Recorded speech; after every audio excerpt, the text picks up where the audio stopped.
مسله غدا دا په معاشره کې ډېره عام ده. بل ورځ ماته یو شاګرد وي استاد چې دا څنګه حقیقت دی؟ ما دا سوچه دروغ دی.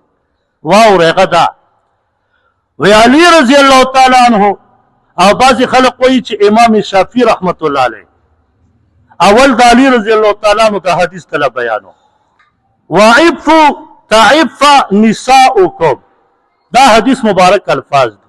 وی علي رضی الله تعالی عنه فرمای چې زنا چې دا قرض دی الله دې اونه کې چا د چا سره زنا وکړه نو د خور او د لور د دې سره په زنا خلک کوي یا مور سره نعوذ بالله من ذلک. دا حدیث څنګه دی؟ دا سوچه دروغ دی.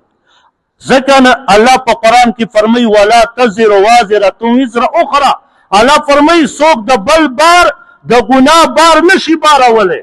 زنا ده کړې ده او قرض لور او خور او مور ته ځي. بله ده دا حدیث چې چا ذکر کړی دی په دې کې یو کس دی عیسی ابن عبدالله علوي دا دروغجنو ده به د دروغو حدیث د ځان نه جوړول. دا حدیث ثابت نه دی او بعضې خلک امام شافعي رحمت الله علیه پورې لګوي وی هغه فرمایي چې څوک زنا کوي نو دا په ده قرض دی وی د ده خور او مور او لور سره به خلک دغسې ګناه کوي. نو یاد وساتئ امام شافعي رحمه الله مشهور کتاب الامم او دا څلورو کتابونو اړو د هغه په کتاب کې دا خبره ذکر کړې نه ده